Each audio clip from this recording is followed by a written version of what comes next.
সন্ত ৰামপাল গুৰু মহাৰাজ হৈছে এনে এজন মহাপুৰুষ যিজনে নিজৰ সত্য ভক্তি, তত্ত্বজ্ঞান, কৰোণা আৰু সেৱাৰ বলত সমাজত এক নতুন আদৰ্শ বলবৎ কৰিছে।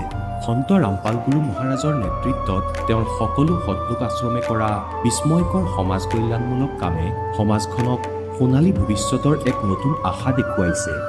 সন্ত ৰামপাল গুৰু মহাৰাজৰ পৰা নাম দীক্ষা গ্ৰহণ কৰাৰ পিছত লাখ লাখ লোকৰ কৰ্কট ৰোগ, এইডছ আদি দুৰাৰোগ্য ৰোগ নিৰাময় হ'ল।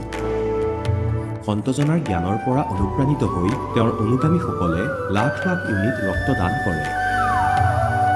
সন্তজনাই লাখ লাখ ভগ্নী কন্যাৰ যৌতুকমুক্ত বিয়াৰ আয়োজন কৰালে। সন্তজনাই লাখ লাখ মানুহক ড্ৰাগছ আসক্তিৰ পৰা মুক্ত কৰিলে। কোটি কোটি ধ্বংসপ্ৰাপ্ত পৰিয়াল শান্তিত লাগিল। সন্তজনাৰ আশ্ৰমত সমাৱেশৰ সময়ত বিনামূলীয়া চকুৰ চিকিৎসা আৰু দন্ত চিকিৎসাৰ ব্যৱস্থা কৰা হয়। সন্ত ৰামপাল গুৰু মহাৰাজৰ দ্বাৰা পৰিৱেশ সুৰক্ষাৰ উদ্দেশ্যে সময়ে সময়ে বৃহৎ পৰিসৰত বৃক্ষৰোপণ কৰা হয়। সন্তজনাই আৰ্তজনক তাৎক্ষণিক সকাহ দিবলৈ এম্বুলেন্স সেৱা আৰম্ভ কৰিছিল।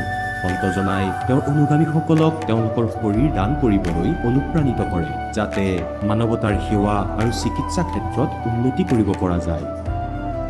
সন্ত ৰামপাল গুৰু মহাৰাজৰ সকলো আশ্ৰমত প্ৰতিদিনে বিনামূলীয়া ধৰ্মভোজৰ আয়োজন কৰা হয়, য'ত প্ৰতিবাৰেই প্ৰতিটো জাতি, প্ৰতিটো ধৰ্মৰ মানুহে একেলগে বহি ভোজন কৰে।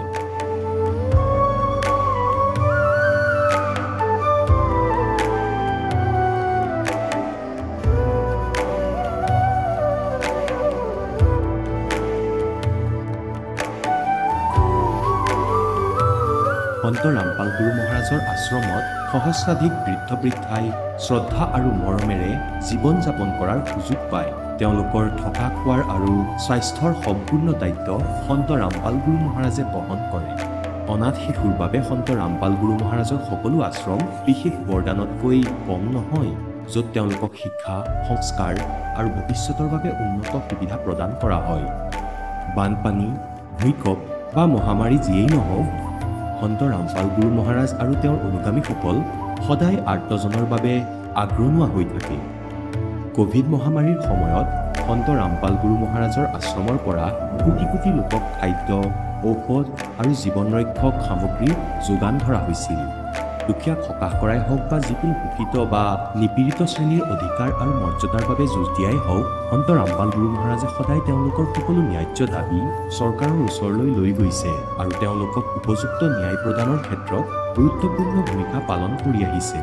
সমাজত আধ্যাত্মিক আৰু সামাজিক মূল্যবোধৰ প্ৰতি সজাগতা অনাৰ প্ৰতিটো পদক্ষেপতে সন্ত ৰামপাল গুৰু মহাৰাজ মানৱতাৰ প্ৰকৃত সেৱক হিচাপে প্ৰমাণিত হৈছে। সন্ত ৰামপাল গুৰু মহাৰাজৰ জীৱনে আমাক শিকাইছে যে প্ৰকৃত সেৱা সেইটোহে যিটো নিস্বাৰ্থভাৱে কৰা হয়।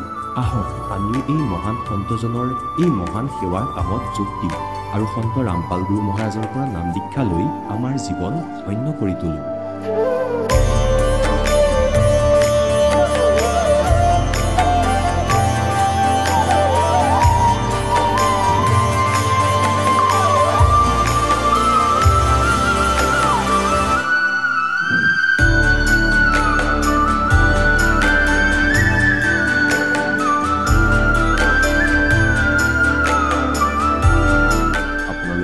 পৰিয়ালৰ সৈতে সৎলোক আশ্ৰমলৈ আন্তৰিকতাৰে আমন্ত্ৰণ জনোৱা হয়।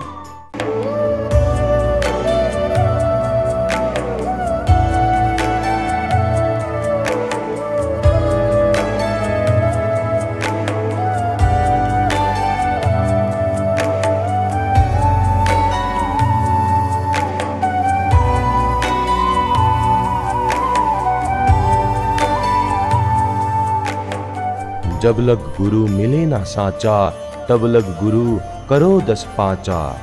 गुरु সলনি কৰিব পাৰিনে? গুৰু সলনি কৰাটো পাপ নেকি? আধ্যাত্মিকতাৰ এই ক্ষেত্ৰত আচলতে সঠিক গুৰু কোন? গীতা শাস্ত্ৰত বৰ্ণিত তত্ত্বদৰ্শী সন্তজন কোন? এই সকলোবোৰ প্ৰশ্নৰ উত্তৰ জানিবলৈ নিশ্চয়কৈ শুনক জগতগুৰু তত্ত্বদৰ্শী সন্ত ৰামপাল গুৰু মহাৰাজৰ মংগল প্ৰবচন। নমস্কাৰ ছাৰ। নমস্কাৰ। ছাৰ কি নাম আপোনাৰ? ৰঞ্জিত মহানন্দ। আপুনি ক'ৰ পৰা আহিছে?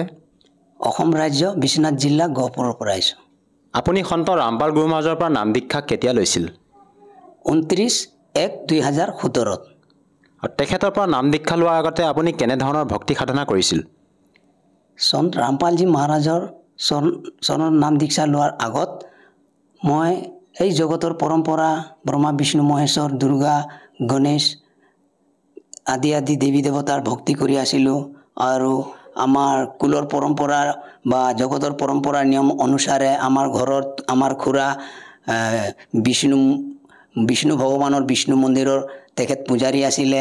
আৰু মই আছিলোঁ তোমাৰ শিৱ দুৰ্গা মাতাৰ মন্দিৰৰ সেৱকাৰী। আৰু তেখেতবিলাকৰ সেৱা সাধনা কৰি আছিলোঁ। আৰু বলবমো গৈ আছিলোঁ। আৰু তীৰ্থবৰ্ত যিকোনো আমাৰ জগতৰ যিবিলাক পৰম্পৰা আছে এই পৰম্পৰাত চলি আছিলোঁ। ছাৰ, যিহেতু আপুনি জনালে যে আপুনি আপোনাৰ পৰম্পৰাগত যিবিলাক ভক্তি সাধনা আছিলে সেই আটাইবিলাক আপুনি কৰি আছিলে, তেনে ক্ষেত্ৰত আপুনি সন্ত ৰামপাল গুৰু মহাৰাজৰ শৰণলৈ কিয় আহিব লগা হ'ল? সন্ত ৰামপালজী মহাৰাজৰ চৰণত এনেকৈ আহিবলগীয়া হ'ল, মই আমাৰ বাগানত কাম কৰি আছিলোঁ। আৰু তাত ৰিং ফৰেষ্ট বুলি এটা গ্ৰুপ আছে, ৰিং ফৰেষ্টৰ গ্ৰুপত আমি কাম কৰি আছিলোঁ। তাত আমাৰ খুৰাৰ ল'ৰা আছিলে, তেখেত সন্ত ৰামপালজী মহাৰাজৰ চৰণত আছিলে।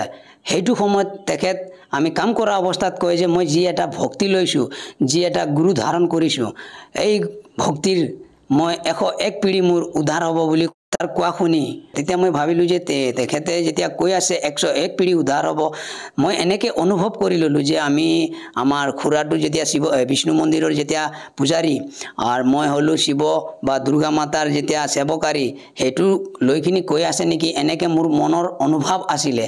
মই কিন্তু গম পোৱা নাছিলোঁ যে তেখেত সন্ত ৰামপালজী মহাৰাজৰ চৰণত দীক্ষা লৈ কিনি এই কথাটো কৈ আছে। তেতিয়া মই সন্ত ৰামপালজী মহাৰাজৰ বিষয়লৈকে জানিবলৈ চেষ্টা কৰিলোঁ যে তেখেতে কাৰ ভক্তি কৰে।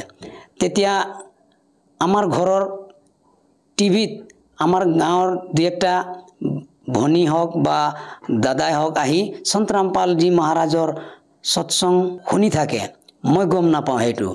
তেতিয়া মই গোটেই দিনটো যেতিয়া কামত যাওঁ, কামৰ পৰা আহি যেতিয়া সন্ধিয়া হয়, ঘৰৰ পৰা গা পা ধুই মেলি আমাৰ মন্দিৰত গুচি যাওঁ। মন্দিৰৰ কাষতে বহুত ধৰণৰ চুলাই মাছ মাংস বিভিন্ন ধৰণৰ নাচা জাতীয় বস্তু তাত থাকে। মই গোটেইখিনি গ্ৰহণ কৰি যেতিয়া মই ঘৰলৈ আহোঁ তেতিয়ালৈকে আমাৰ ঘৰত কিছুমান ভাই ভনী সন্ত ৰামপালজী মহাৰাজৰ মংগল প্ৰবচন শুনি থাকে। তেতিয়া মই যোৱাৰ লগে লগে সিহঁতক ধমকি দিওঁ যে কি এইবিলাক চাই আছা, এনে বেলেগ চেনেল লগা, মই চাম, পূৰা নিচা হৈ থাকোঁ আৰু বেলেগ চেনেল লগা মই চাম। এনেকৈ কোৱা সময়ত কোনেও একো নোকোৱাকৈ তাৰ পৰা উঠি গুচি যায়, টিভিৰ ৰিম'টটো মোক ধৰাই দিয়ে। তেতিয়া মই চেঞ্জ কৰি দিওঁ। তেতিয়া এনেকৈ কৰি চেঞ্জ কৰাৰ সময়ত এনেকৈ কৰি কেইবাবা দিনমান গ'ল। তেতিয়া কিছুমান কথা এনেকৈ শুনিব পাওঁ তেখেতৰ মুখৰ পৰা যে তেখেতক মনে মনে গালি দিওঁ যে এনেকৈ কোন সন্ত হয় এইটো যে আমাৰ হিন্দু কুলৰ দেৱী দেৱতাক ভগৱানক ইমান বেয়াকৈ ক'ব ধৰিছে। তেতিয়া মই এনেকৈ মোৰ মুখৰ পৰা মাত নোলাকে মনতো অনুভৱ কৰোঁ তেনেকৈ। তেতিয়া এনেকৈ কৰি মই তেতিয়া ভাবিলোঁ যে বাৰু তেখেতে কি ক'ব খোজে মই বিস্তাৰকৈ জানিবৰ কাৰণে তেখেতৰ মংগল প্ৰবচনটো শুনিবৰ চেষ্টা কৰিলোঁ। কিন্তু তেখেতৰ মংগল প্ৰবচনটো মই এনেকৈ সুস্থ মগজেৰে শুনিব সাহস কৰা নাছিলোঁ। তেখেতৰ যি বাক্য যি কথা কয় একেবাৰে যে মানুহক মাইণ্ডত বা শৰীৰত লাগি যায়, খং হৈ যায়। তেতিয়া মই ভাবোঁ নাচা কৰি গৈ কিনি দুই এষাৰ কথা শুনি ল'ম বুলি ভাবি নাচাটোক মই সহায় কৰি ল'লোঁ, সহযোগ কৰি কিনি তেখেতৰ মংগল প্ৰবচন শুনিবলৈ চেষ্টা কৰি আছিলোঁ। যেতিয়া মই গম পাওঁ যেতিয়া প্ৰমাণ দিলে শ্ৰীমদ ভাগৱত গীতা অধ্যায় 7 12 পৰা 15 শ্লোকত যেতিয়া প্ৰমাণ দিলে সন্ত ৰামপালজী মহাৰাজে যে 7 অধ্যায়ৰ পৰা গীতা অধ্যায় 7 12 পৰা 15 শ্লোকত লিখা আছে, ত্ৰিগুণী মায়াৰ দ্বাৰা যাৰ জ্ঞান অপহৰণ কৰা গৈছে তেখেতক দুষ নিজ কুকৰ্ম কৰা ব্যক্তি ৰাক্ষস মূৰ্খ বুলি গীতা জ্ঞানদাতাই তেনেকৈ কৈ গৈছে। যেতিয়া এই কথাটোক মই প্ৰমাণ পালোঁ তেতিয়া মই তেখেতৰ মংগল প্ৰবচনটো আত্মাৰ পৰা শুনিবৰ কাৰণে সহযোগ হ'লোঁ। আৰু মই তেখেতৰ পুথি জ্ঞান গংগা নামেৰে পুথি এখন অৰ্ডাৰ কৰিলোঁ।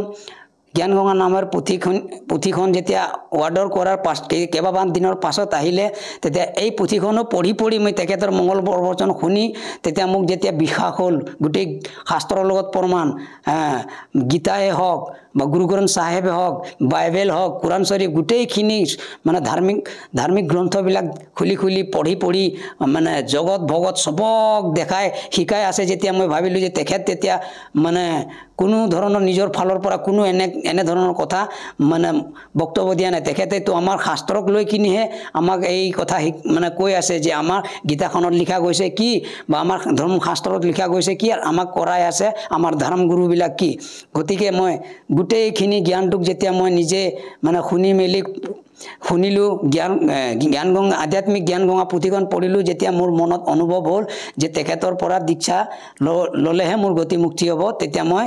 29/1/2017 তেখেতৰ চৰণ গ্ৰহণ কৰিলোঁ আৰু আপুনি যি পূৰ্বতে যি সাধনা কৰি আছিলে আপোনাৰ পৰম্পৰাগত সমাজত প্ৰচলিত যি সাধনা কৰি আছিলে তাৰ দ্বাৰা আপুনি কিবা লাভ পাইছিলনে যি জগতৰ পৰম্পৰাত যি মাধ্যমত মই যি মানে ভক্তি বা যি সাধনা কৰি আছিলোঁ তেখেতৰ সেইফালৰ পৰাতো কোনো ধৰণৰ লাভ পোৱা নাছিলোঁ একোৱে বুজি নাপাওঁ লাভ বোলা বস্তুটো কি গতিকে তেখেত এই কামবিলাক যেতিয়া এই ভক্তিবিলাক যেতিয়া কৰি যাওঁতে মোৰ বিভিন্ন ধৰণৰ কেলেছ ডেইলি ঘৰৰ হাই কাইজা আমাৰ আৰু চুলাই পানী ব্যৱহাৰ কৰা ভক্তিবিলাকততো এইবিলাক বস্তু নাথাকে কিন্তু এই যে ভগৱানক যদি মই ভক্তি কৰি আছোঁ এইবিলাক বস্তু মোৰ পৰা দূৰ হ'ব লাগিছে কিন্তু এই বস্তুটো বেছি মোৰ ওপৰত প্ৰভাৱ পৰি আছিলে ডেইলি হাই কাইজা কোনো লাভ নাই তে আৰু যিবিলাক সাধন মই কৰি আছিলোঁ এইটো মানে সন্ত ৰামপালজী মহাৰাজৰ পৰাহে গম পালোঁ যে এইটো শাস্ত্ৰ বিৰুদ্ধ সাধনাবিলাক হয় আৰু বৰ্তমান সন্ত ৰামপাল গুৰুমাজৰ পৰা নাম দীক্ষা লৈ আপুনি যি ভক্তি সাধনা কৰি আছে ইয়াৰ দ্বাৰা আপুনি কেনেধৰণৰ লাভ পাইছে সন্ত ৰামপালজী মহাৰাজৰ দ্বাৰা যি তেখেতৰ চৰণ গ্ৰহণ কৰি যি লাভটো মই পাইছোঁ এই লাভকটো আপোনাক মই কি ক'ম মই আপোনাক যদি ক'ব খোজোঁ আপুনি মাইক ধৰি আপোনাৰ ভৰি হাত বিষ হৈ যাব আপুনি শুনিব নোৱাৰিব হ'লেও মানে মই এক দুইটা ক'ব এইটো খোজোঁ আৰু এইটোও ক'ব খোজোঁ যে আমি ভক্তি লাভৰ কাৰণে নকৰোঁ ভক্তিটো হ'ল জীৱন কল্যাণ মোক্ষৰ কাৰণে আমাক লাভৰ কোনো দৰকাৰ নাই কিন্তু হ'লেও আপুনি যেতিয়া এই প্ৰশ্নটো কৰিলে যেতিয়া মই ক'ব খোজোঁ যে মই কিবা এটা লাভ পাইছোঁ সন্ত ৰামপালজী মহাৰাজৰ চৰণত অহাৰ পাছত সৰ্বপ্ৰথম মই এইটো লাভ পাইছোঁ যেতিয়া মই তেখেতৰ চৰণত আহিলোঁ তেতিয়া আমাক ভক্তি কৰা দেখি আমাৰ গাঁৱৰ মানুহ 7টা গাঁৱৰ মানুহক লগ ভাগ কৰি আমাৰ ওপৰত এটা মিটিং এৰেঞ্জ কৰিলে 7টা গাঁৱৰ মানুহ আহি কিনে আমাৰ ওপৰত সন্ত ৰামপালজী মহাৰাজৰ জ্ঞানৰ বিৰোধ কৰি আমাক গাঁৱৰ পৰা বহিষ্কাৰ কৰিবৰ কাৰণে আমাক এঘৰীয়া কৰি আমাৰ ফেমিলি হওক বা পৰিবাৰ হওক ভাই ভনী হওক চবৰ ওপৰত দুৰ্ব্যৱহাৰকে অশ্লীল ভাষাৰেও মানে কৈ আছিলে ইহঁতক মানে মাথাৰ চুলিবিলাক একফাল এনেকৈ কৰি ইহঁতৰ গাঁৱে ঘূৰাই কিনি পিটি গাঁৱৰ পৰা ওলাই দিব লাগে তেনেকৈ কৰি জগতৰ বা 7টা গাঁৱৰ মানুহবিলাক মানে মিটিঙত এটা সিদ্ধান্ত ল'লে আৰু আমাক গাঁৱত পৰা বহিষ্কাৰ কৰিবৰ ব্যৱস্থা ল'লে তেতিয়া আমি আৰু একো সহায় সুবিধা নোপোৱাকৈ আমি ঘৰত মনে আছোঁ আৰু পৰমাত্মাক চিন্তা কৰি আছোঁ হে মালিক আপোনাৰে দুনিয়া এইটো আপুনি আমাক এই দুনিয়াত কি প্ৰকাৰে ৰাখে এইটো আপুনি জানে তেতিয়া আমি সন্ত ৰামপালজী মহাৰাজৰ চৰণত আমাৰ ভকত যি দুই একটা আছিলোঁ আমি প্ৰাৰ্থনা লগালোঁ যে হে গুৰুদেৱ আপোনাৰ ভকতবিলাকক আপোনাৰ ল'ৰাবিলাকক এনেকৈ ধৰণৰ মানে ব্যৱহাৰ বা এনেকৈ ধৰণৰ মানে কষ্ট ভুগিবলগীয়া হৈছে গতিকে ইয়াৰ কি কৰা যাব তেতিয়া আমি প্ৰাৰ্থনা লগালোঁ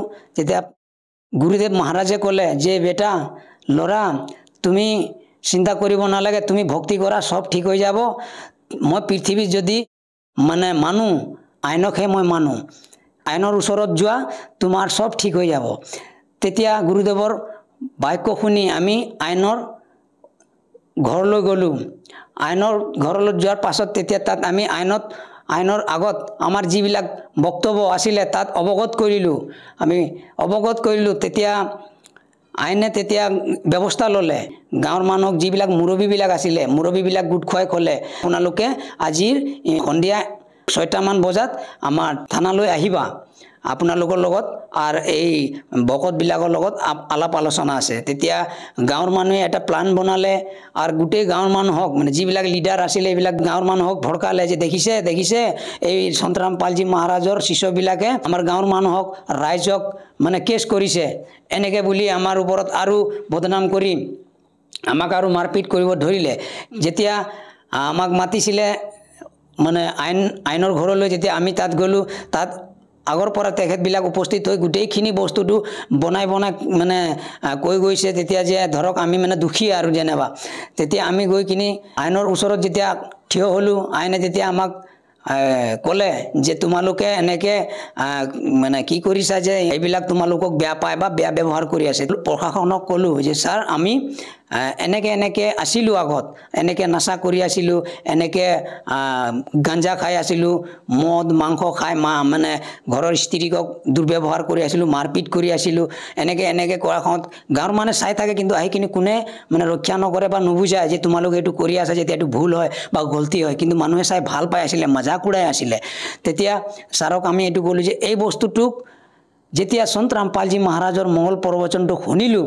বা পুথিখন পঢ়িলোঁ যেতিয়া গম পালোঁ যে এইবিলাক কৰ্ম ক্ষেত্ৰ বা এইবিলাক কৰি আছোঁ যোনটো এইটো মোৰ মানে মহাপাপ বা দুষ্ট বা এইটো ভুল তেতিয়া এইবিলাক ত্যাগ কৰি আমি গুৰুক ধাৰণ কৰি ভক্তি কৰি সুখ শান্তিকে থাকিব বিচাৰোঁ এই সুখ শান্তিৰ মানে যিবিলাক গুৰুজন আমাৰ সন্ত ৰামপালজী মহাৰাজে যিবিলাক নিয়ম বনাইছে যে আমি এনেকৈ এইটো কৰিব নালাগে এইটো কৰিব নাই তেনেকৈ এটা প্ৰণালী বনাইছে এই প্ৰণালীৰ বাহিৰত যদি আমি যিকোনো কৰিবলগীয়া হ'লে আমি গুৰুদ্ৰোহী হৈ যাম তেতিয়া আমি মানে ভক্তি কৰিও লাভ নহ'ব এই মাৰিয়াদাত আমি থকাৰ কাৰণে জগতে আমাক যে কৈ আছিলে যে তোমালোকে গুৰু ভক্তি কৰি আছা যেতিয়া আমাৰ পৰম্পৰাও মানিব লাগিব পৰম্পৰা মতে চলিব লাগিব বুলি কোৱাৰ কাৰণে আমি ক'লোঁ যে গুৰুৰ অবিহনে আমি এনেকৈ একো কৰিব নোৱাৰোঁ বুলি কোৱাৰ কাৰণে তেতিয়া আমি কৈছোঁ আমাৰ ডিঙি কাটি দিয়ক লাগিলে আমি গুৰু নিয়মটো আমি উলংঘন নকৰোঁ বুলি কোৱাৰ কাৰণে আমাক তেতিয়া গাঁৱৰ পৰা বহিষ্কাৰ কৰিছে আৰু এঘৰীয়া কৰি আমাক কত মানে টেপ কল ব্যৱহাৰ কৰিব নিদিয়ে কুঁৱাৰ পৰা পানী ব্যৱহাৰ কৰিব নিদিয়ে কাৰ মানে কোনেও আমাৰ ঘৰত আহিব নিদিয়ে কাকো আমাৰ ঘৰৰ পৰা ক'তো যাব নিদিয়ে এনেকৈ বেন কৰি থ'লে গাঁৱৰ মানুহ ছাৰ সেইকাৰণে আমি আপোনাৰ ওচৰত আহিবলগীয়া হ'ল তেনেকৈ কৈ আমি প্ৰশাসনৰ ওচৰত মন্তব্যটো ৰাখিলোঁ তেতিয়া প্ৰশাসনে তেতিয়া বুজিলে কথাটো তেখেতকো মানে আমি পুথি এখন দিলোঁ তেখেতে ক'লে যে ইমান ধুনীয়া এইবিলাক কাম যদি সকলো কৰে আমাক তেতিয়া ইমান পৰিশ্ৰম কৰিব নালাগে আৰু কোনে যদি নাচামুক্ত হয় এইবিলাক কথাটো বুজি পালে প্ৰশাসনে আৰু এইবিলাক কাম যদি জগতে বা মানুহে কৰে যেতিয়া আমাক কষ্ট নহ'ব আমি তেতিয়া মানে আমাৰ ভাৰতবৰ্ষখন আৰামকৈ সুখ শান্তিৰে যাব বুলি তেখেতেও মন্তব্য দিলে তেতিয়া যিবিলাক মানুহ 7টা 8টা গাঁৱৰ মানুহক যেতিয়া মাতিছিলে লিডাৰবিলাকক মাতিলে আৰু সুধিলে যে তোমালোকে এই ভকতবিলাক এই পোৱালিবিলাক বুলি কৈছে তেখেতে প্ৰশাসনে এই পোৱালিবিলাক সুখ শান্তিকে থাকিবৰ কাৰণে ভক্তি কৰিছে বা ভক্তি কৰি আছে তোমালোকৰ এনেকৈ কি ক্ষতি হ'ল বা কি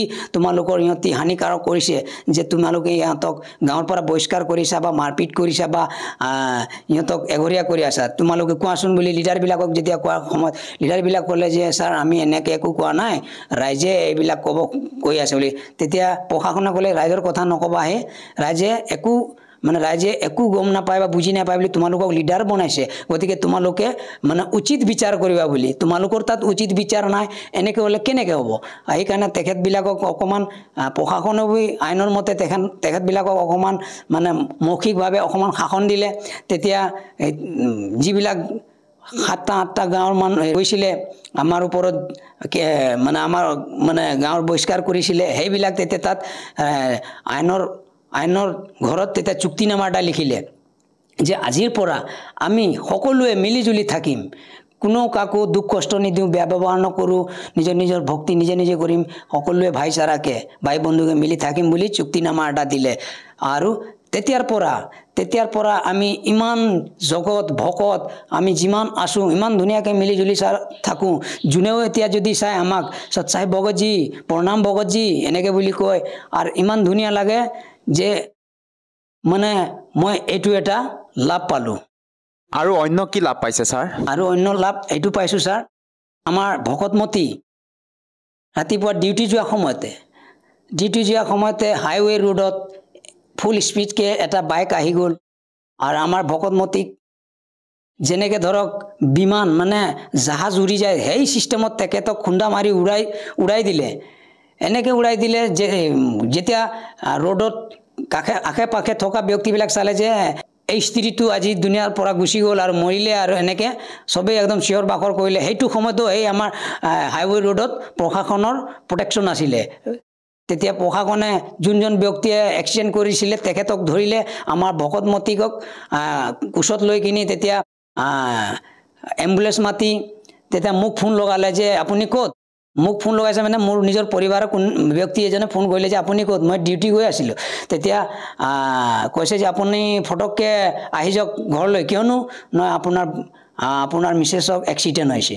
তেতিয়া মই তাতে সুধিলোঁ কিবা মানে গম্ভীৰকৈ কিবা চোট পাইছে নেকি? নহয়, মাথাত অকণমান চোট পাইছে তেনেকৈ কৈছে মানে। তেতিয়া মই পৰমাত্মাক সন্ত ৰামপালজী মহাৰাজ গুৰুদেৱৰ নাম তেতিয়া মই সুমিৰণ কৰিছোঁ যে মালিক আপুনি মোৰ ভকতমতীক ৰক্ষা কৰিছে। তেতিয়া মই আহিলোঁ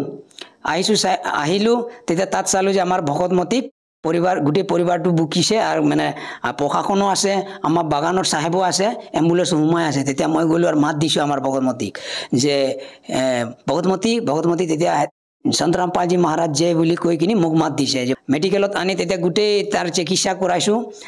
তেতিয়া ডক্টৰে ক'লে যে একো ইয়াত চিন্তা কৰা কথা নাই, অকণমান মানে মাথা ফুটিছে আৰু চল্ডাৰত অকণমান ফ্ৰেক্স হৈছে, বাকী এনেকৈ একো নাই। কিন্তু সেইটো সময়ত আমাৰ ভকতমতী সতনাম সুমিৰণ কৰি যোৱাৰ কাৰণে তেখেতত ইমান বিশেষকৈ ঘটনা নহ'ল আৰু সন্ত ৰামপালজী মহাৰাজে তাইক জীৱন দান দিলে।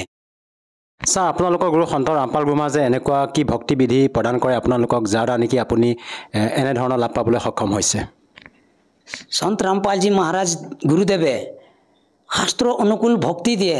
এই শাস্ত্ৰ অনুকূল ভক্তিৰ মাধ্যমত যোনটো মন্ত্ৰ নেকি মানে শাস্ত্ৰত প্ৰমাণ যে সেই মন্ত্ৰত এনেকৈ এটা শক্তি আছে, সেই মন্ত্ৰ যেতিয়া আমি সুমিৰণ কৰোঁ বা স্মৰণ কৰোঁ তেতিয়া তাৰ পৰা আমাক বিভিন্ন ধৰণৰ লাভ বা বিভিন্ন ধৰণৰ বিকাৰ পৰা আমাক মানে ৰক্ষা কৰি দিয়ে। মন্ত্ৰত এনেকৈ শক্তি আছে যে আমাৰ চকুৰ আগত যদি কিবা এটা বেয়া হ'বলৈ বা মোক ঘটনা হ'বলৈ ধৰি থাকে তেতিয়া এই নামটো যদি আমি সুমিৰণ কৰোঁ গুচি যায়।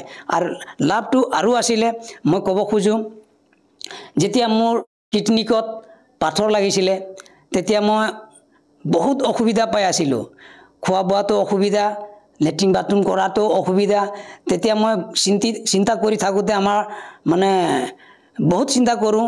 তেতিয়া মই পৰমাত্মাৰ প্ৰাৰ্থনা লগালোঁ যে মালিক হে ভগৱান, হে গুৰুদেৱ, আপোনাৰ দাসক এনেকৈ ৰোগ লাগিছে। তেতিয়া গুৰুজনে কৈছে যে ল'ৰা চিন্তা কৰিব নালাগে, তুমি ডক্টৰৰ ওচৰত যোৱা, এক্সৰে কৰাই লোৱা, বাকী কি হ'ব এইটো ভগৱানে চব ঠিক কৰি দিব বুলি কোৱাৰ কাৰণে মই যেতিয়া ডক্টৰৰ তাত গ'লোঁ, এক্সৰে কৰালোঁ, আল্ট্ৰাচাউণ্ড কৰালোঁ। আল্ট্ৰাচাউণ্ড এক্সৰে কৰাৰ সময়ত অপাৰেশ্যনৰ কথা কৈ আছিলে, কিন্তু নেক্সট মুমেণ্টত আকৌ আল্ট্ৰাচাউণ্ড কৰাইছোঁ, একো বেমাৰ চেমাৰ পোৱা নাই। এইটো এটা গুৰুজনৰ চমৎকাৰ আৰু লাভ পাইছোঁ। ছাৰ, আপুনি সন্ত ৰামপাল গুৰু মহাৰাজৰ পৰা নাম দীক্ষা লোৱাৰ পিছতে বিভিন্ন প্ৰকাৰে লাভ পালে।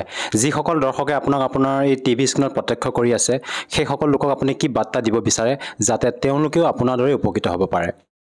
মই আমাৰ যিবিলাক ভাই বন্ধু টিভিৰ মাধ্যমত মোক চাই আছে তেখেতবিলাকক মই বাৰ্তাটো কি দিম, এই কৰজুৰি ক'ব পাৰোঁ আৰু ক'ব খোজোঁ যে মই যেতিয়া জগতত থাকি যি মানে পৰম্পৰা বা যি ভক্তি সাধনা কৰি আছিলোঁ, আপোনালোকে খুদ নিজে দেখিছিলেই যে মই জগতত থাকি এই ভক্তিবিলাক কৰি থাকোঁতে মোৰ ঘৰত যি চিষ্টেমত যি ব্যৱহাৰ কৰি আছিলোঁ আপোনালোকে নিজেই চাই আছিলে যে ৰঞ্জিতটো মন্দিৰৰ সেৱকাৰী, তেখেতটো মন্দিৰত এনেকৈ কৰে, পূজাৰী যিমান কৰিব নোৱাৰে তেখেতে ইমান কৰিব পাৰে, আৰু আকৌ এনেকৈ ব্যৱহাৰ কৰি আছে ঘৰত, এনেকৈ এইটো বেয়া হৈ আছে বুলি নিজে আপোনালোকে গম পাই আছিলে।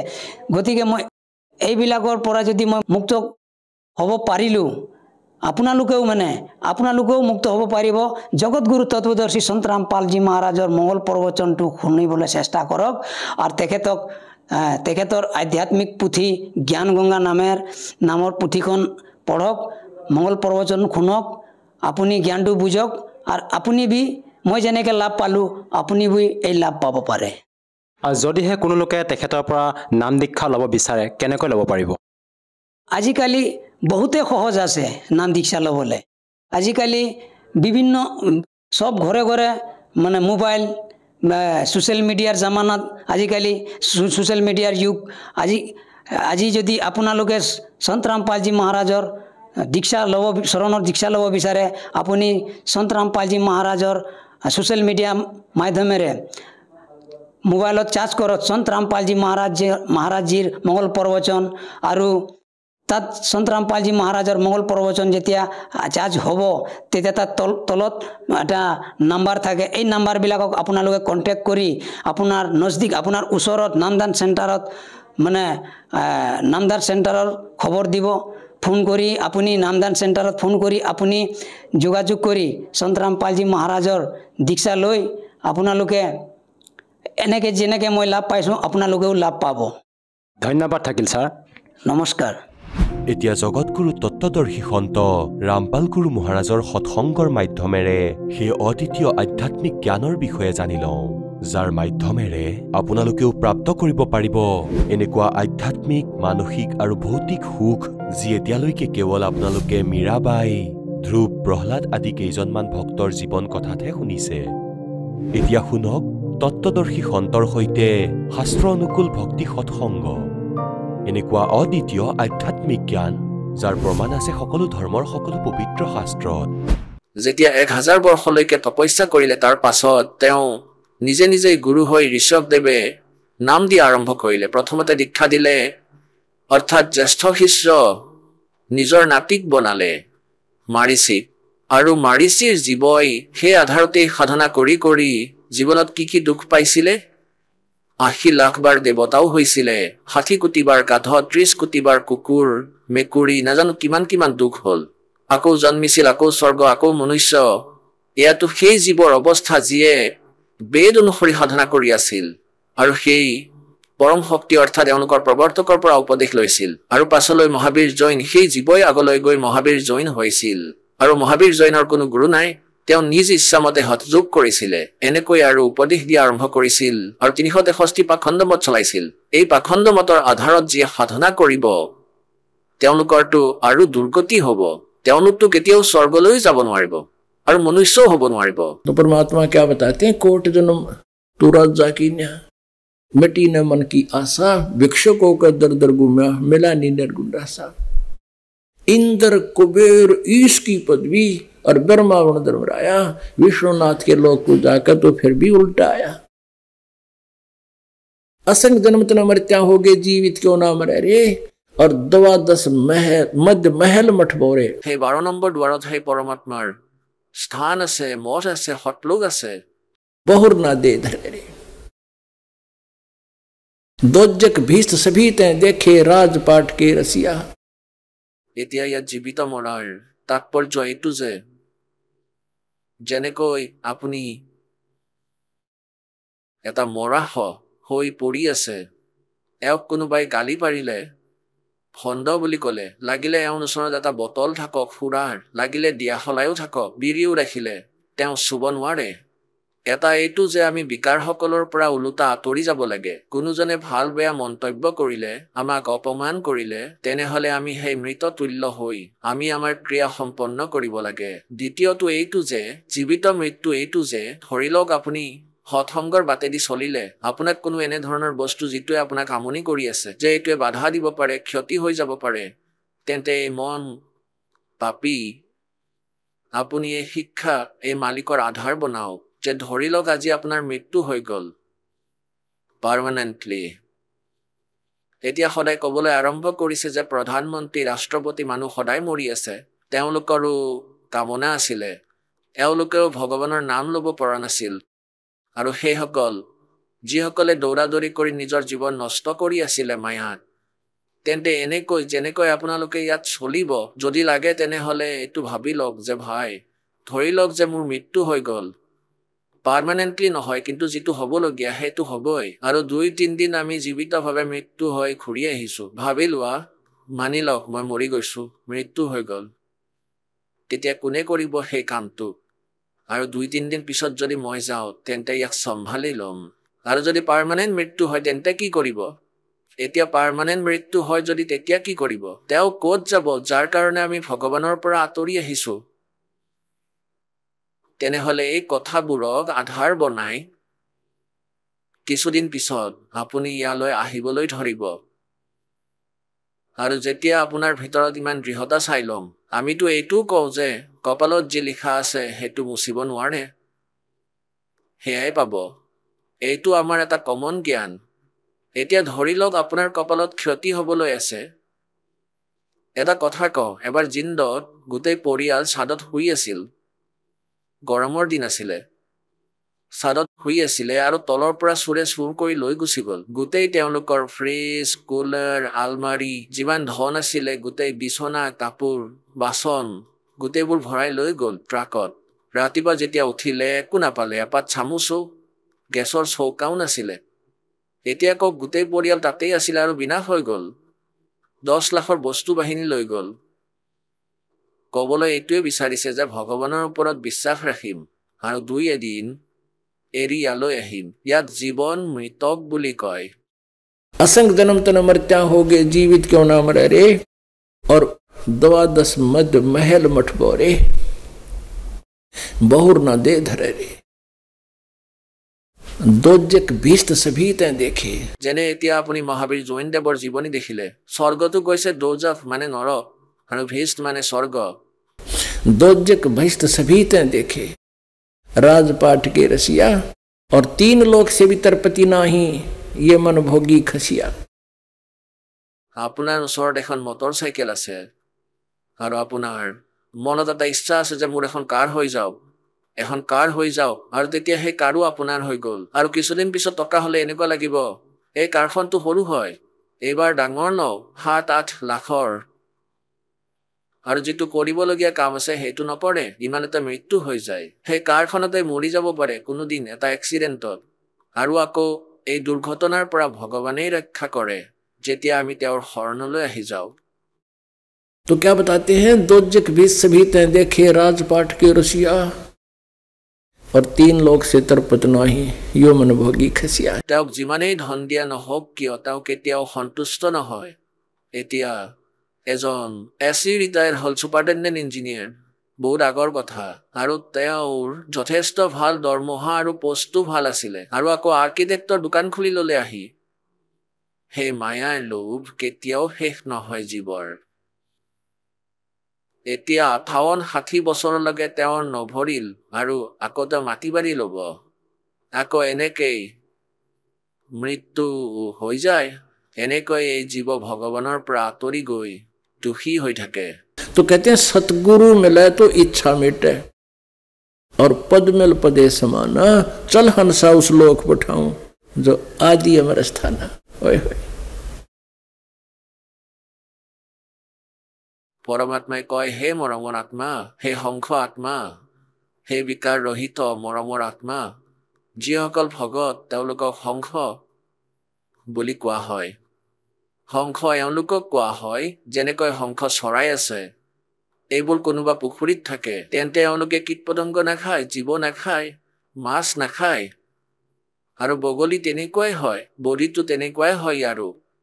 আৰু বগলী যিটো হয় মাছ মাংস খায়, তেন্তে হংসৰূপী যিবোৰ জীৱ আছে, আৰু হংসৰ আৰু এটা বিশেষত্ব থাকে, যদি ইয়াৰ আগত 1 গিলাচ গাখীৰত 1 গিলাচ পানী ৰাখি থয়, জল, তেন্তে সি যেতিয়া পান কৰিব, পানীখিনি এৰি গাখীৰখিনিহে পান কৰিব।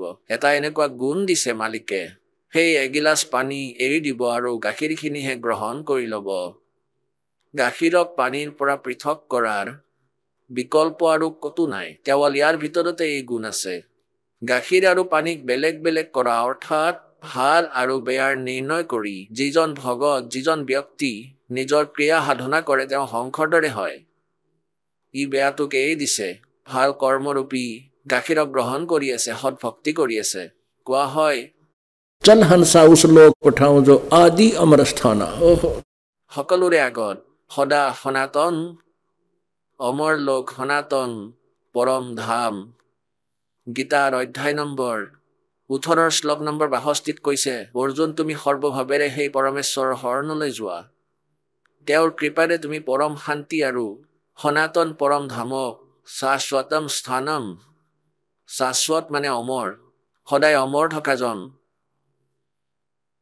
সেই লোক সেই স্থান প্ৰাপ্ত হ'ব আৰু পৰম শান্তিক প্ৰাপ্ত হ'ব। তেন্তে ইয়াত পৰমাত্মাই কয়, গৰীবদাস চাহেবদেৱে পৰমেশ্বৰৰ সৈতে সাক্ষাৎ কৰাৰ পিছত তেওঁৰ দ্বাৰা প্ৰাপ্ত জ্ঞানেৰে কৈছে যে चल हंसा उस लोक पठाऊं जो आद अमर अस्थाना। सतगुर मिले तो इच्छा मिटे पद मिल पदे समाना। चल हंसा उस लोक पठाऊं जो आदि अमर अस्थाना। সেই আদি অমৰ স্থানত কি সুখ আছে। चार मुक्ति जहाँ चंपी करती माया होरी दासी। दास गरीब अभय पद पर से वो मिले राम अविनाशी। এতিয়া চাওক ইয়াত কৈ আছে যে সৎ লোকত এই জীৱ এজ ইটিজ থাকিব। ইয়াৰ শৰীৰ শুক্ৰম অকায়ম অসনাবিৰম হ'ব। এওঁৰ তাতে শৰীৰ যি গঠন হ'ব মাতা পিতাৰ সংযোগত শুক্ৰৰে গঠিত নহয় আৰু এনেকৈ আমাৰ দৰে কায়া নহ'ব, নাৰী আদিৰ তন্ত্ৰ যন্ত্ৰেৰে সেয়া নহ'ব, এটা তত্ত্ব তেজ পুঞ্জেৰে গঠন হ'ব।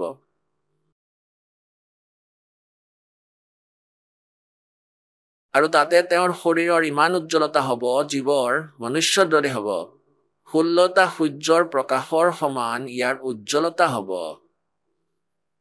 ইমান পোহৰ হ'ব আৰু পৰমাত্মাৰ শৰীৰত কিমান উজ্জ্বলতা আছে। তেওঁৰো শৰীৰ আছে। তেওঁ শুক্ৰম আকায়ম আসনাবিৰম হয়। সেই পৰমাত্মা স্বয়ংভূ হয়, পৰিভূ হয়, সকলোতকৈ আগত প্ৰকট হোৱা। তেওঁ স্বয়ংভূ হয়, স্বয়ং যাৰ স্বয়ং গঠন হৈছে, নিজে নিজে গঠিত হয়। তেওঁৰ কোনো মাতৃ পিতৃ নাই, কিন্তু হয় সাকাৰ। তেন্তে কয় যে সেই তেওঁৰ শৰীৰ কেনেকুৱা হয়, এডাল নোমৰ গুৰিৰ শোভা, কোটি সূৰ্য কোটি চন্দ্ৰৰ পোহৰো ইয়াৰ সন্মুখত একোৱেই নহয়। ইমান উজ্জ্বল হয়, ইমান প্ৰখৰ হয় সেই পৰম পিতাৰ, পৰম অক্ষৰ ব্ৰহ্মৰ শৰীৰৰ যিজন অবিনাশী। গীতাৰ অধ্যায় নম্বৰ 15 শ্লোক নম্বৰ 16 আৰু 17 এই তিনিজন প্ৰভুৰ কথা কোৱা হৈছে। এজন ক্ষৰ পুৰুষ, আনজন অক্ষৰ পুৰুষ। ক্ষৰ পুৰুষো নাশবান, অক্ষৰ পুৰুষো নাশবান। এওঁলোকৰ অন্তৰ্গত এওঁলোকৰ দেশত লোকত যিমান প্ৰাণী আছে এওঁলোকো নাশবান, কিন্তু জীৱাত্মা কাৰোৰেই নমৰে। আৰু উত্তম পুৰুষ তুমি বেলেগ, পৰমাত্মা এটি উদাহৰতে সেই পুৰুষোত্তমটো কোনোবা বেলেগে হয়। এই দুয়োজনৰ পৰা ভিন্ন হয়। ক্ষৰ পুৰুষ আৰু অক্ষৰ পুৰুষ ব্ৰহ্ম আৰু পৰব্ৰহ্মৰ পৰা, যিজনে তিনিটা লোকত প্ৰৱেশ কৰি সকলোৰে ধাৰণ পোষণ কৰে। বাস্তৱত তেওঁ অবিনাশী হয় আৰু তেওঁ পৰম অক্ষৰ ব্ৰহ্ম হয়। তেওঁ পোৱাৰ ধৰণ ওম তৎসৎ এই তিনি মন্ত্ৰৰ জপ হয়। ওম চিধা ব্ৰহ্মৰ তৎ আৰু সৎ এয়া সাংকেতিক হয়। তেন্তে ইয়াত পৰমাত্মাই কৈ আছে যে चार मुक्ति जहाँ चंपी करती माया होरी दासी। और दास गरीब अभय पद पर से वो मिले राम अविनाशी। তেন্তে আমি সৎলোকত পৰমাত্মা সাকাৰ হয় আৰু তেওঁক আমি গৈ লগ কৰিব লাগে।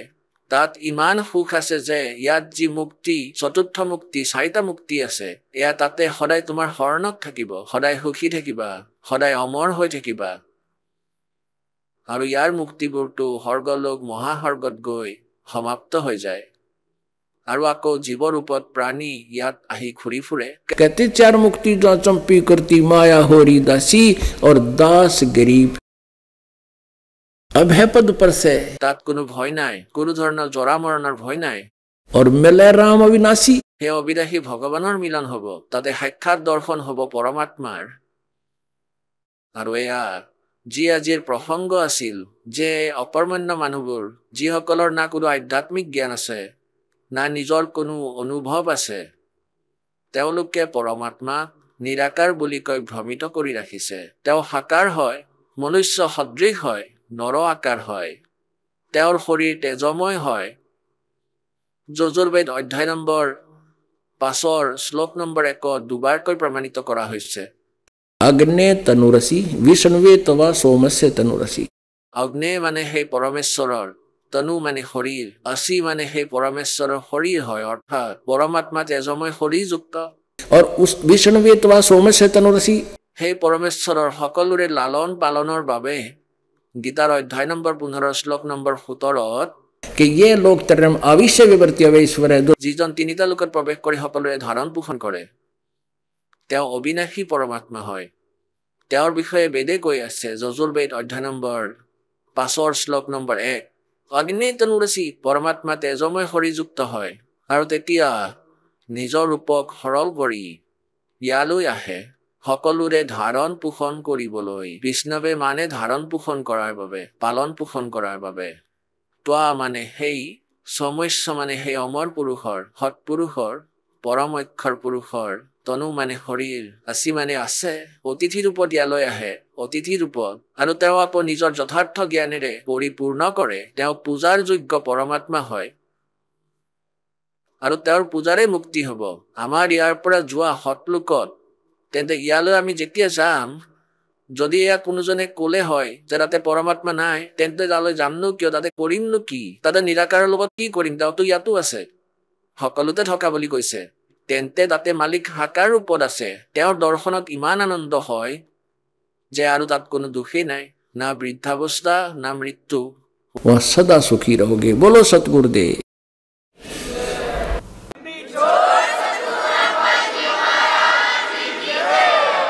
পৰম পিতা পৰমাত্মা পূৰ্ণ ব্ৰহ্ম, গোটেই সৃষ্টি ৰচনাকৰ্তা কুল মালিক কবিৰ পৰমেশ্বৰ দেৱৰ অসীম কৃপাত আপোনালোকে এই যথাৰ্থ জ্ঞান শুনিবলৈ পাইছে। সেই পুণ্যাত্মাসকলৰ ভাগ্য ধন্য, যিসকলে এই সৎসংগ শুনিবলৈ পাইছে।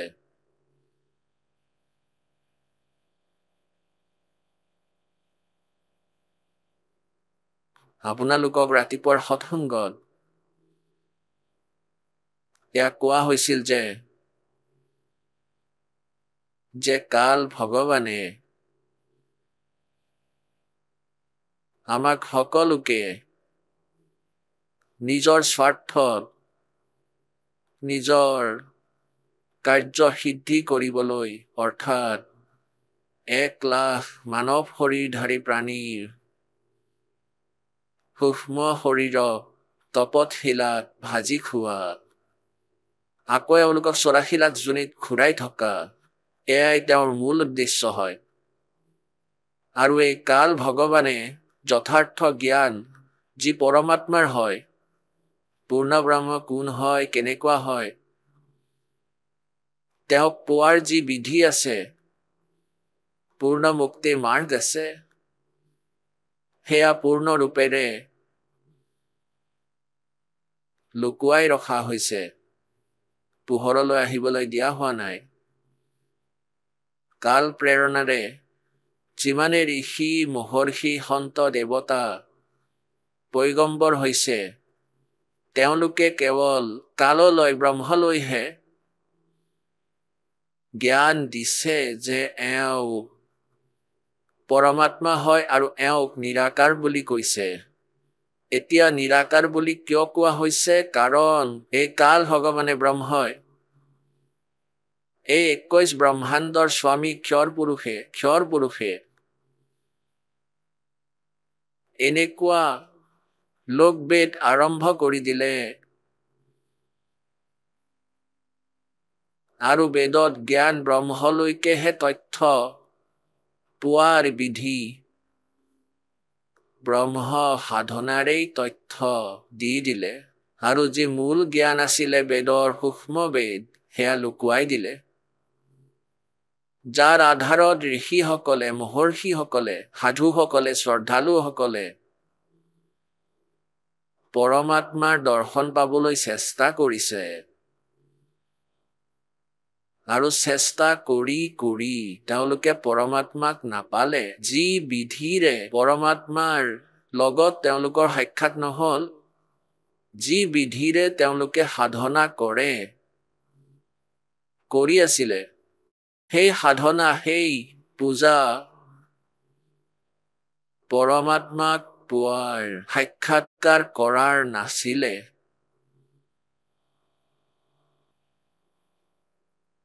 কেনেকুৱা সাধনা? যেনেকৈ হঠযোগ, যাক মেডিটেশ্যনৰ নাম দিয়া হৈছে আজিকালি মডাৰ্ণ যুগত। হঠযোগ যেনেকৈ হাজাৰ হাজাৰ বছৰলৈকে সাধনা কৰিছিল, তেন্তে হঠযোগ যিটো আছিল এয়া কালে নিজৰ কাৰ্যৰ দ্বাৰা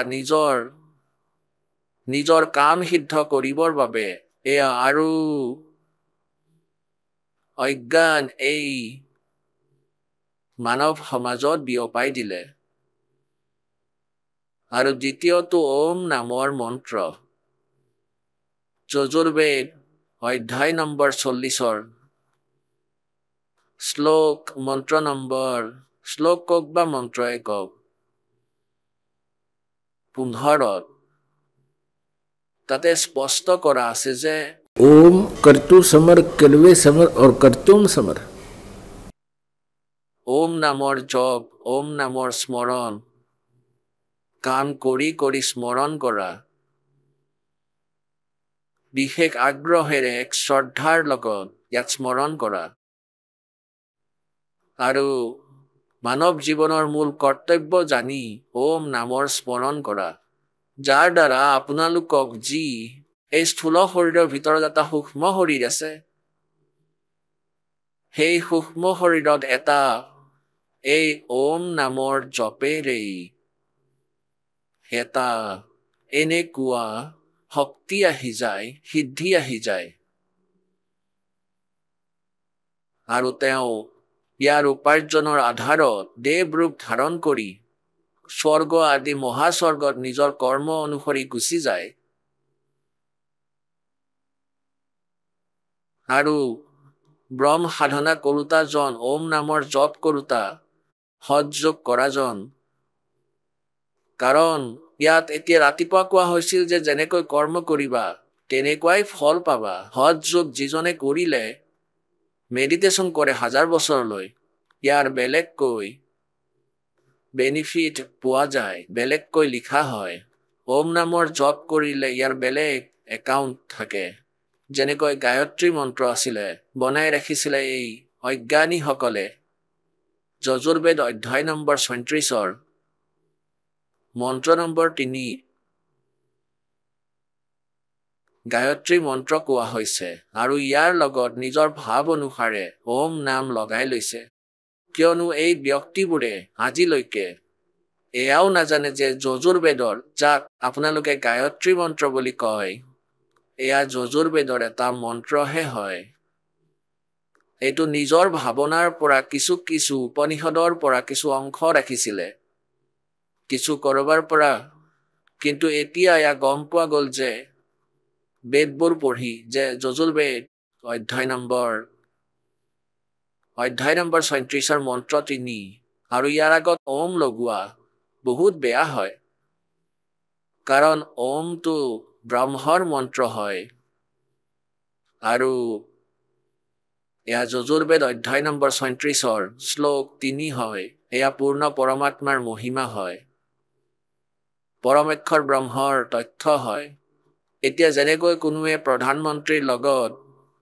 স্থানত মুখ্যমন্ত্ৰী লিখিলে প্ৰধানমন্ত্ৰীক এপ্লিকেশ্যন লিখাৰ সময়ত সেই প্ৰধানমন্ত্ৰী ইয়াক স্বীকাৰ নকৰিব ইয়াৰ পৰিৱৰ্তে বহুত খঙাল হৈ পৰিব যেনেকৈ প্ৰধানমন্ত্ৰী বেলেগ কোনোবাই মুখ্যমন্ত্ৰী বুলি সম্বোধন কৰে তেতিয়া তেওঁৰ বুদ্ধিৰ পৰিচয় পোৱা যায় আৰু তেওঁ অনুভৱ কৰে যে মূৰ্খ ব্যক্তি আৰু কোনো জ্ঞান নাই তেন্তে যিসকল ব্যক্তিয়ে এই যজুৰ্বেদ অধ্যায় নম্বৰ 37 মন্ত্ৰত ওম নাম যোগ দি ওম ভূৰ্ভুৱ বনাই ললে এয়া যথেষ্ট ভুল কৰিলে তেওঁলোকে পৰমাত্মা জ্ঞানহীন আছিল নেকি পৰমাত্মাই নাজানিছিলে নেকি যে এই মন্ত্ৰ এয়া ইনকমপ্লিট থাকি গ'ল পৰমেশ্বৰে যি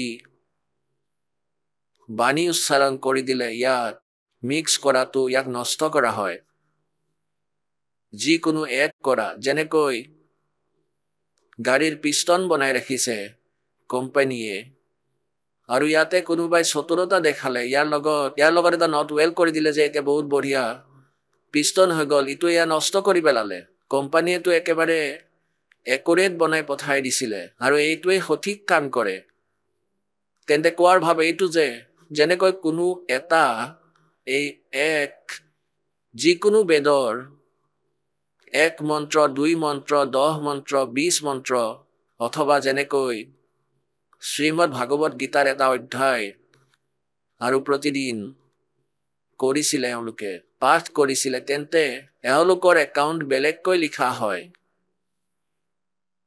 তেন্তে সকলোৰে বেনিফিট সেই সাধকসকলে পাইছিলে কিন্তু মুক্তি নহৈছিলে পৰমাত্মাৰ সৈতে সাক্ষাৎকাৰ নহৈছিলে যিটো কাৰণত এওঁলোকে হজ যোগ কৰিলে মেডিটেশ্যন কৰিলে হাজাৰ বছৰলৈকে সাধনা কৰিলে ঋষি মহৰ্ষিসকলে কিন্তু তেওঁলোকে পৰমাত্মাৰ সৈতে সাক্ষাৎকাৰ নাপালে তেওঁলোকে কেৱল ব্ৰহ্মাণ্ডৰ প্ৰকাশ হৃদয়ত চাই ল'লে অন্তঃকৰণত আৰু ইয়াকেই প্ৰকাশ মানি লৈছে প্ৰকাশকেই পৰমাত্মা বুলি মানিছে এতিয়া পুণ্যাত্মাসকল এয়া কি কোৱা হৈছে যে আমি পৰমাত্মাৰ প্ৰকাশক দেখিছো পৰমাত্মাৰ প্ৰকাশ আছে কিন্তু পৰমাত্মা নাই এই কথাটো যুক্তিহীন যেনেকৈ কোনোবাই কয় যে মই সূৰ্যৰ পোহৰ দেখিছো আৰু কয় সূৰ্য নাই সেয়াটো নিৰাকাৰ হয় দেখা নাযায় তেন্তে তেওঁ অন্ধ হয় আৰু বেলেগ কোনো এজনৰ পৰা শুনা কথাটোকেই কৈ আছে এনেকৈ ঋষি মহৰ্ষিসকলে প্ৰভুক নিৰাকাৰ বুলি কৈ আছে তেওঁলোকৰ নিজৰ কোনো অনুভৱ নাছিলে এওঁলোকৰ কোনো পৰমাত্মাৰ প্ৰাপ্তি নাছিলে না তেওঁলোক বেদৰ সৈতে পৰিচিত আছিলে যিটো কাৰণত তেওঁলোকে নিজৰ লোক বেদ দন্ত কথা সৃষ্টি কৰিলে যে পৰমাত্মা নিৰাকাৰ হয় আৰু কেৱল পৰমাত্মাৰ পোহৰহে চাব পৰা যায় সমাধি আদি লগাই সাধনাৰে উপাসনাৰে এতিয়া পুণ্যাত্মাসকল এতিয়া কি কোৱা হৈছে যে যেনেকৈ এটা পুখুৰীৰ ভিতৰত পুখুৰীৰ পানীৰ তলত সূৰ্যৰ পোহৰ সূৰ্যৰ আলোক ইয়াৰ ওপৰত পৰি আছে ইয়াৰ প্ৰতিবিম্ব আছে পানী আৰু তাতেই পোহৰ ৰিফ্লেক্ট হৈ সেই পুখুৰীৰ কাষতে বনাই থোৱা কোনো ঘৰৰ কোনো কোঠালি তাৰ এটা প্ৰতিবিম্ব ৰিফ্লেকশ্যন হৈ গুচি যায় তেন্তে সেই ৰিফ্লেকশ্যনত সূৰ্যৰ আকাৰ দেখা পোৱা নাযায় কেৱল সূৰ্যৰ পোহৰহে দেখা পোৱা যায় এতিয়া সেই পোহৰ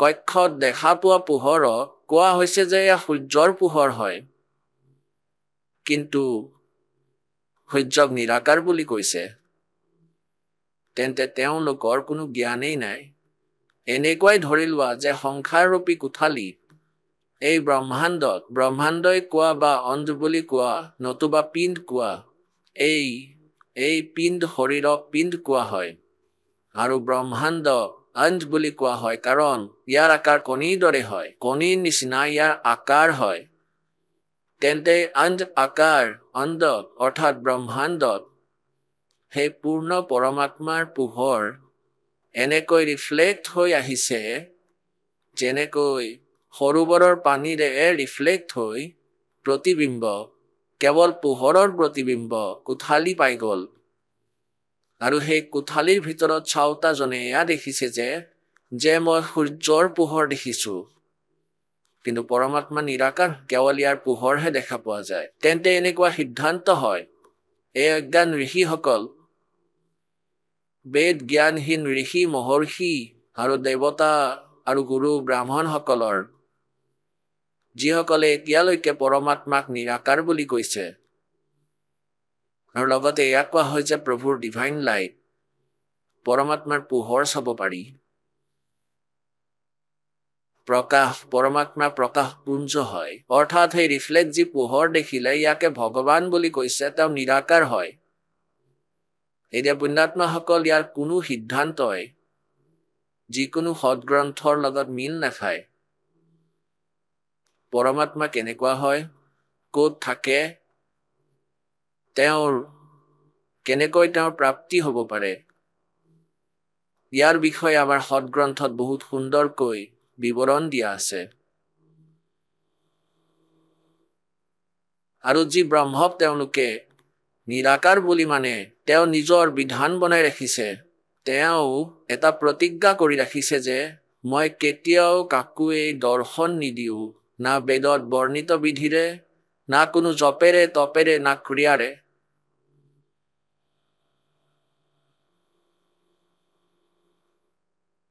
পুণ্যাত্মাসকল, পৰমাত্মাক কোৱাটো অত্যন্ত সহজ,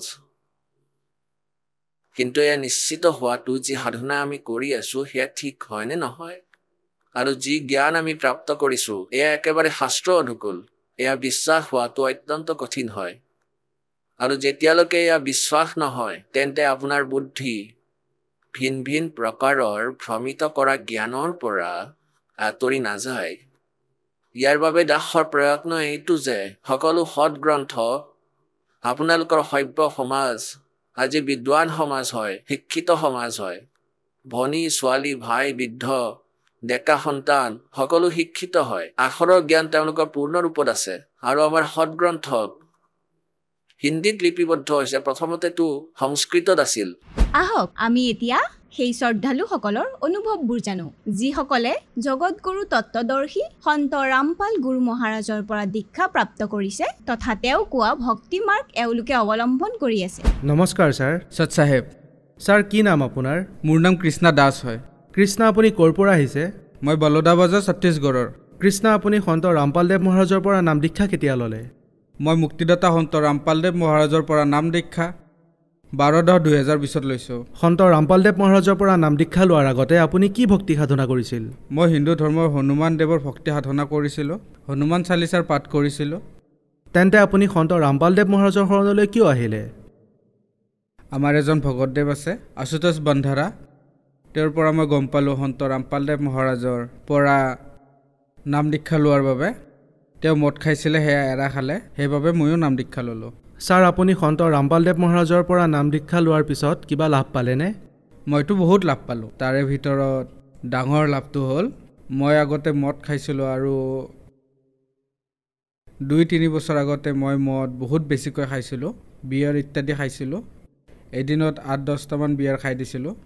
সেয়া এৰাৰ পিছত মই ৱাইন খোৱা আৰম্ভ কৰিছিলোঁ। মদটো 10-12টা বটল মই 24 ঘণ্টাতে খাই দিছিলোঁ। মই মদ বহুত বেছিকৈ খাইছিলোঁ, যাৰ বাবে মোৰ টোপনি নাহিছিল। ডিউটিৰ পৰা অহাৰ পিছত ৰাতি শুব নোৱাৰিছিলোঁ। টোপনি গ'লেও 12-1টামান বজাত আকৌ উঠিছিলোঁ। শুই উঠাৰ পিছত মোৰ লগত মদ আছিলেই, সেই মদ আকৌ খালেহে টোপনি আহিছিল। তাৰপিছত ৰাতিপুৱা আকৌ 5-6 বজাত উঠিছিলোঁ। এনেদৰে মোৰ টোপনিয়ে পূৰ্ণ হৈছিল। আৰু মই যেতিয়া সন্ত ৰামপালদেৱ মহাৰাজৰ পৰা উপদেশ ল'লোঁ, মোৰ মদ একেবাৰেই এৰা খালে। মাছ মাংসও খাইছিলোঁ, সেয়াও একেবাৰে বাদ দিলোঁ। এতিয়া মই বহুত সুখী। আগতে মই মানসিক সমস্যাতেও ভুগিছিলোঁ। মানসিক টেনশ্যনৰ বাবে টোপনি অহা নাছিল বহুত বেছি, মূৰত কিবা কিবি চলি আছে, যাৰ তাৰ ওপৰত খং উঠিছিলে। এতিয়া সকলো সমস্যা ভাল হ'ল। এতিয়া মই ভালদৰে ভক্তি কৰি আছোঁ। এয়া মোৰ লগত বহুত ডাঙৰ চমৎকাৰ হ'ল। ছাৰ, আপুনি সন্ত ৰামপালদেৱ মহাৰাজৰ পৰা নাম দীক্ষা লোৱাৰ পিছত বহুত লাভ পালে। আপুনি ছত্তীশগড় পুলিচত হেড কনষ্টেবল হয়। আপুনি কৈছিল যে আপুনি বহুত বেছি মদ খাইছিল আৰু যেতিয়া আপোনাৰ টোপনি নাহে তেতিয়া আপুনি আকৌ মদ খাইছিলে, তেতিয়াহে টোপনি আহিছিল। এইটো কেনেকৈ সম্ভৱ হৈ আছে যে মানুহে আন ক'তোৱে নিচাই এৰুৱাব নোৱাৰে আৰু বহুত চেষ্টাও কৰে, কিন্তু সন্ত ৰামপালদেৱ মহাৰাজৰ শৰণলৈ যেতিয়াই আহে নিচা এৰি দিয়ে? এইটো কেনেকৈ সম্ভৱ?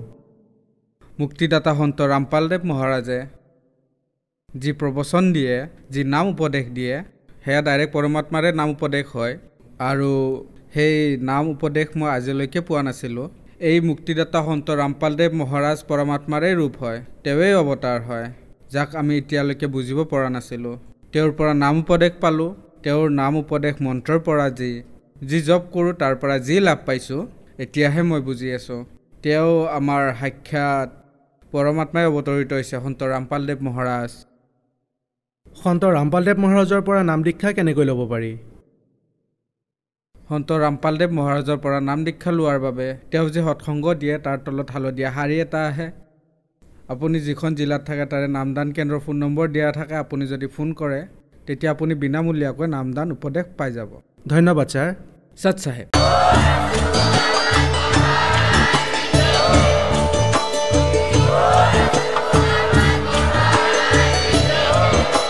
আপুনি শুনি আছিলে জগতগুৰু তত্ত্বদৰ্শী সন্ত ৰামপাল গুৰু মহাৰাজৰ মংগল প্ৰবচন।